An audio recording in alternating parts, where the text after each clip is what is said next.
Three-time Dodgers Cy Young Award winner coming back sooner than you may think. Now, we're talking about a guy who's done it all for the Dodgers.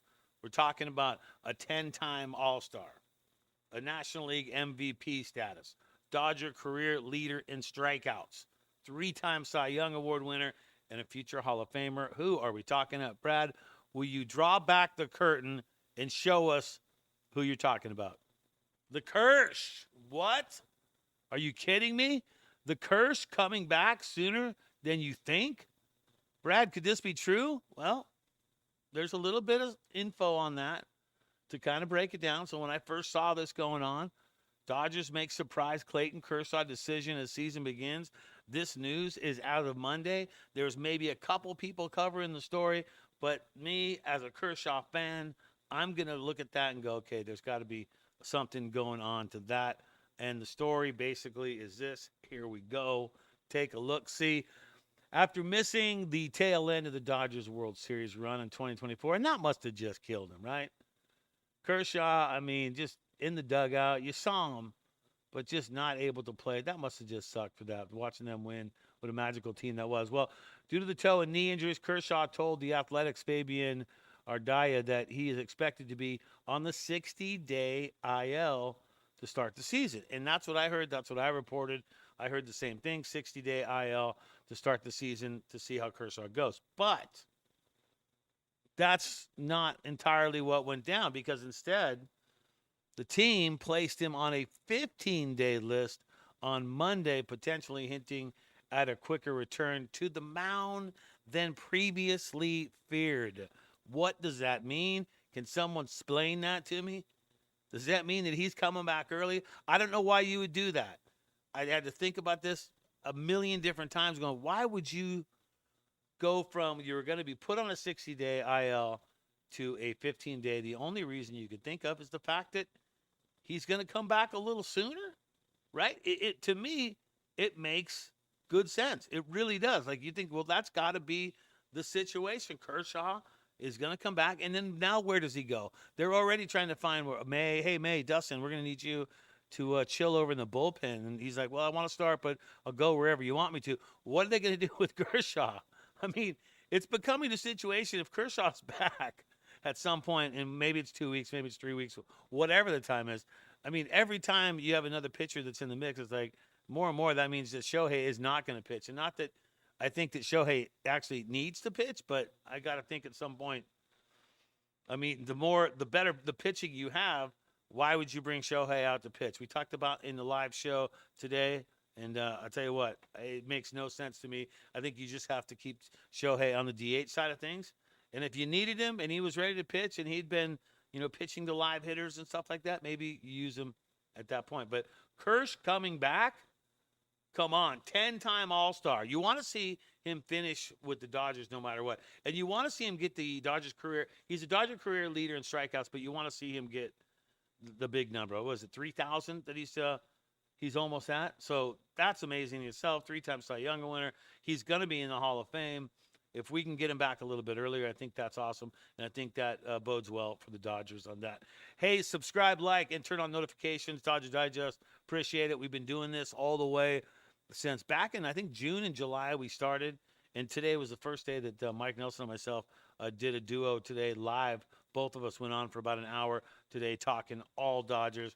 You can check that on the live tab on the YouTube page. But a lot of fun. We're going to be doing a lot more of that, a lot more live stuff too, as well as the season progresses. But man, so stoked to see the Dodgers come away 2 wins and 0 losses, sweeping the Cubs in Tokyo.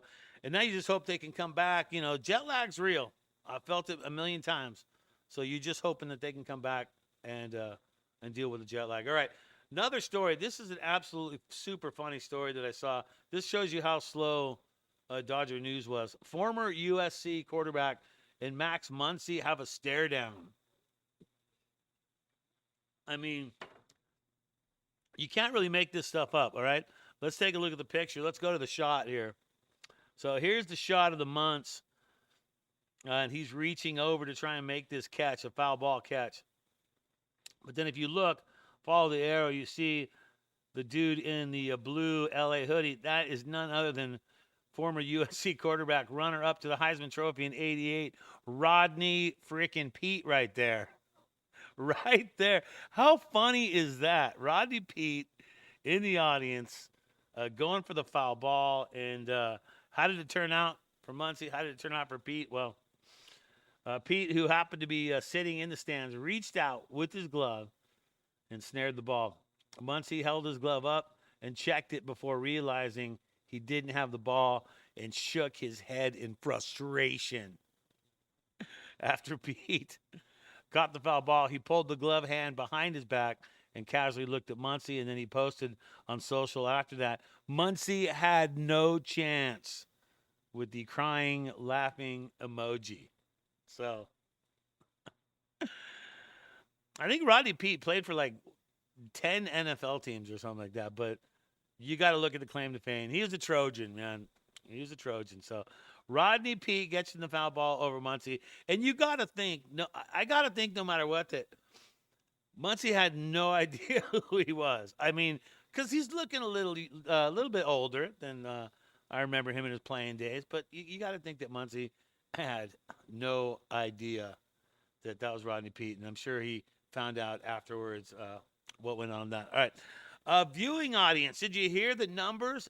Absolutely ginormous. The MLB numbers for the Tokyo series are through the roof, breaking MLB records. I mean, this is rad.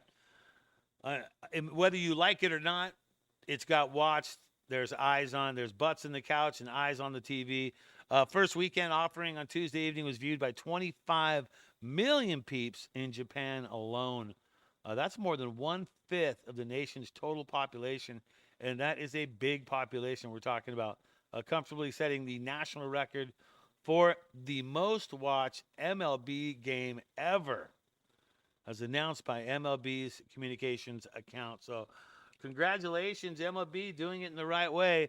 But whether you like it or not, it's just kind of a thing where I look at it this way. It's like to have 2 games count and then go back to Dodger Stadium and to the Angels and play a few more preseason games and then have the season start. It's just weird to do it that way. Maybe it could happen earlier. I don't know what's the best way to do it, but spreading the MLB love throughout, the world is utmost and personal to what MLB's mission is on that. So congratulations on that, breaking records, MLB records. Of course, people want to see the Dodgers. I think you could have put any team up against them, not just the Cubs, but any other team, and they still break the record because it's the Dodgers. It's not the Cubs that had that record break, all right? Also, time for the quote of the day. This one, the Dodgers Digest quote of the day, goes to none other than Mr. Dave Roberts. Dave Roberts talking about Shohei and how he played in today's game. And what did he say? He said this. He goes, I don't think I've ever seen Shohei nervous.